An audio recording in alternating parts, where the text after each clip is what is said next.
Hello, good morning, good afternoon. My name is Beatriz Pont, and I'm going to be speaking to you about why and how do OECD countries address the issue of education policy implementation. And I'm going to be doing so from my own experience working at the OECD, supporting countries with education policy implementation. So to begin, why focus on education policy implementation at OECD? Well, at the core is the focus on schools and student learning. And what we aim to help countries with is to achieve education equity, quality, and student well-being. And that is around policies that focus really on students, and that's learning, equity policies targeting equity with quality to make sure that all students are learning effectively. The second is curriculum reforms that many countries are now in the process of implementing. Also professionals that target policies focused on developing and having the best professionals there can be in the education systems. That includes teachers, school leaders, support staff, and others working at different levels of the system. And third, all the support arrangements around schools that can help schools' tasks be more efficient, and that is the governance arrangements, the organization of schools and schooling, the use of IT, data and other infrastructure, which have been so important during COVID, for example. Also evaluation and assessments, which many schools use and system level are required to understand the performance of the system, and the engagement of families and communities. So for us, what we found is that there is a need to bridge the gap between policy and practice, between what policymakers design in their offices and what really happens in school. And what we've seen is that there's been quite a change in the way this process takes place. We've seen that it used to be a linear approach, from the design, the development, the analysis and the implementation of the policies. And now policymaking has become much more complex. There's many actors involved in education policies. There may be resistance to reform, but the context also influences very much the reforms. So the politics, the socioeconomic environment, the timing, whether there's an election coming or not. There's also lots of changes in governance and education institutions, other reforms around. And what we've seen is that there is many countries implement piecemeal approaches that lack coherence. There's not capacity potentially for implementing the reforms that are being designed in ministries, or there's not enough resources, or they're not very clear, and there's not a lot of information on reforms. So I'm going to give you a comparative view based on the experience of our own work in education change and implementation. We've been working with at least 8 different education systems, and these are the examples. We work with Austria, with Estonia in helping them develop their education monitoring systems, with Iceland in helping them think about how their new education strategy 2030 can be made implementable, with Ireland reviewing their senior cycle, the implementation of their senior cycle review, with Mexico, the implementation of their own policies prior to 2018.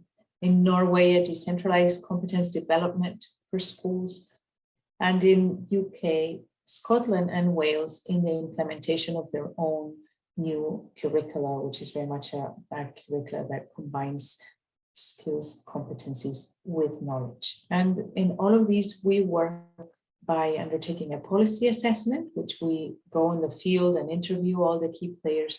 We provide strategic advice in an ongoing process, and we organize quite a lot of stakeholder consultation seminars, which we think is key to understand what's happening on the ground, rather than only listening to policymakers. We need to engage and consult and make sure that those on the ground are owners of the reforms, so that we engage with them quite actively.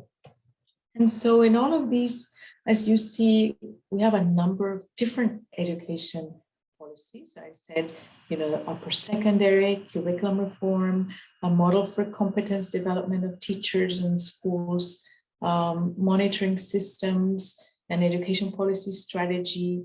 And all of them are very different policies, but we find that there are a common set of areas that need to be considered for effective implementation.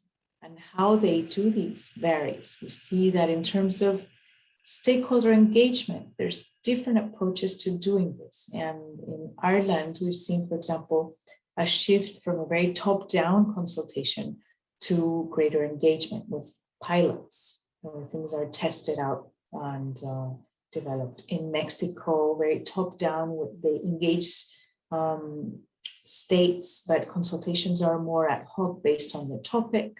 In Norway, in the policy that we work with, seen quite a lot of engagement in a very Nordic tradition, with many actors involved in shaping the policy from the beginning all the way through the different stages. In Wales, there's been what we've seen as co-construction. And that means that it's actually the schools and those at the local level who are co-constructing together with the government. In Austria, where we were supporting the monitoring system, we saw that a limited consultation process, and in Estonia, different models of consultation. In Iceland as well, ad hoc consultation, or Scotland wider. So we do see quite a different approach to consulting. In terms of the contextual factors that can support implementation, we find that, you know, these are challenging issues that depend so much on any reform depends so much on what's happening around. So we see the need for political stability and alignment of all the different policies, and we've seen changes in government that affect any reform. We see that often there's a difficulty in aligning a reform with other reforms that may be really needed in order for this reform to be successful. And that is the example of student testing, for example. If you introduce a curriculum reform, we often find that countries are not changing the exam regime or the exam system, and therefore the incentives for teachers and for students to take on board the new curriculum aren't aligned with the testing. So teachers will prepare their students for what they're being measured by. So there is a misalignment in a way. And also we find that there's a lack of implementation culture. And that was an example we saw in Iceland. This lack of implementation culture leads to ministry officials and others defining clearly policies in documents, in paper documents, but then it's difficult to know how these actually need to be implemented and whether there is an actual implementation plan or strategy. And in others, for example, there's no institutional systematization of the reform processes, as we saw, for example, in Scotland, where they did a large curriculum reform. But the continuation of the evaluation process of this reform and the institutionalization of the curriculum reform process wasn't done. So it remains very much up to the politics rather than the reform process more formally. So did we see coherent implementation? Some countries we did, in others it's not so clear. So it's difficult to see. There's no clear vision of countries having a coherent implementation strategy.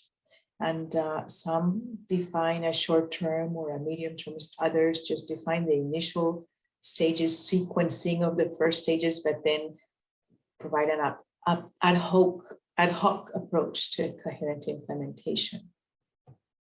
Now I'm going to go through these more individually, and what we see in terms of the policy design itself. What's important, we see our countries shaping a vision.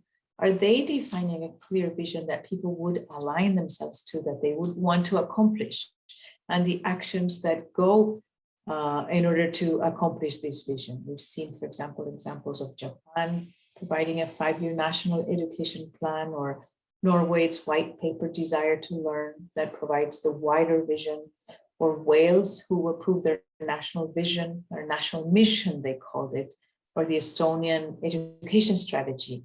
And all of these, how do you implement this vision? Is there somewhere, are the policies aligned to that vision? Are there objectives necessary?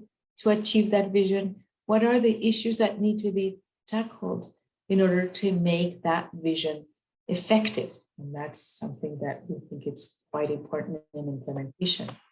In terms of stakeholder engagement in the process, as I said before, we've seen very different engagement approaches. And on the left, you can see the process of consultation for a review of upper secondary education in Ireland. And they did quite a detailed and well thought out consultation process that took over a year of having, cycle one, consultations at the school level with parents, students, and teachers.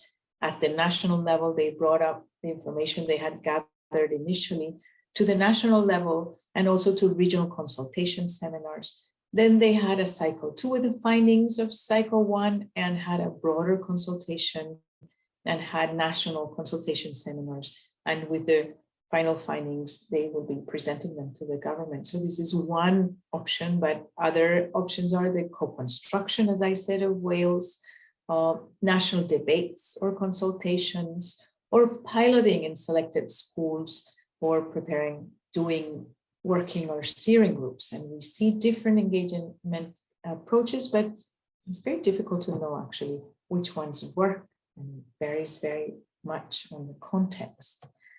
Another issue that we find that is missing often is stakeholders' roles and responsibilities. And we see that there's challenges in terms of defining these. And,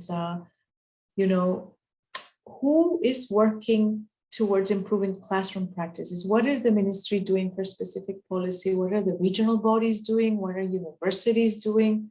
What are school owners doing?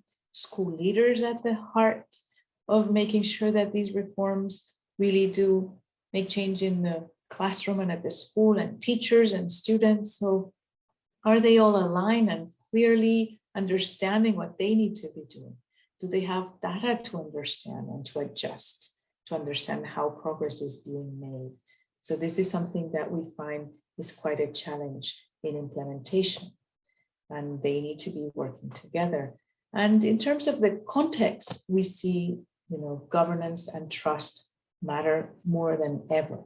And here you see the governance in terms of who or the responsibilities of different actors in the system in making decisions. And in the gray, you see schools. And so in some systems, schools have a lot of responsibility. You take the example of the Netherlands on the left, for example, which has a lot of responsibility, or, Estonia and many of the Nordic systems. And in other systems, they're more centralized. So and you can take France or Spain, for example, where the central state has quite a lot of responsibility in decision making. So that really changes the dynamics of implementation, and they need to be taken into consideration. And so here again is another figure that shows a little bit of the same. It's the school autonomy, or some refer to school empowerment as well. Are they ready to make the changes? Do they have responsibility to make these changes? Can they make these changes? And here you see the percentage of tasks for which the principal, the teachers, or the school governing board have considerable responsibility. And it's quite high, above 50% in many education systems. So this matters. And another issue in terms of the context, as I said before, is the alignment or the policy coherence. And this often doesn't happen. And here I want to raise the example of Wales. They proposed a new curriculum that has these 4 purposes: for students to become ambitious, capable learners, enterprising, creative contributors, ethical, informed citizens, and healthy, confident individuals. So they define this new curriculum, and then around they define the policies that need to be aligned for this curriculum to happen. And that is to have high quality education profession, inspirational leaders, excellence, equity, and well-being, and then aligning as well the evaluation and assessment and accountability. So when this is brought together, the chances that there is more effective policy are higher. So we do find that this is a challenge for many systems to have this alignment and also to have the right institutional approaches for change. Again, do countries have implementation strategies? Do they make them actionable to make sure that there is change? Are they, looking at how to make the vision actionable? Are their objectives clear? Are there indicators? Is there targeted communication for all those who need to be involved? Is the timing clear? Is there enough time? Is it too short? Are the periods long? How is this defined in terms of implementing a policy? Who needs to be making this policy a reality for schools? What are the resources required and how would you measure progress? So all of this is quite important, and we still don't see a lot of clarity in terms of implementation in many education systems. So all of these, lead us to some initial lessons on what are the implementation challenges. We see that there's weak policy design. Many countries can lack concrete description of the vision, the goals, or the policy actions or indicators to measure progress. There's also a lack of knowledge, because all of this knowledge on implementation is very tacit. It's people who know this from experience or who test it out, but there's no solid evidence base on implementation yet, on how to translate policies into actual practical action. There may be resistance to reform, and this may be actual or actually perceived resistance by those in the field, or collective ownership, or resistance to sustain the reform. This is something that many systems say they struggle with, but this has to be explored and unpacked much more. And we see implementation strategy gaps in these new complex governance approaches, where there's many different stakeholders, where politics are everywhere, where changes are happening and we need to make change fast. And we're moving away from this top-down perspective towards a much more bottom-up or horizontal process of implementation. We do find that there are gaps in thinking about how to implement. And these are strong challenges that we need to be aware of and think about how to overcome. So for us, this is what I wanted to bring in for you, to think about how you can consider these challenges and what you would be thinking in your own systems to overcome these challenges and make sure that you can bridge the gap between education policy and practice by professionalizing the implementation process in a much more transparent and measured way that can help all the actors involved be ready for change. So thank you very much, and I wish you the best in the next steps of the conference. Thank you. Bye.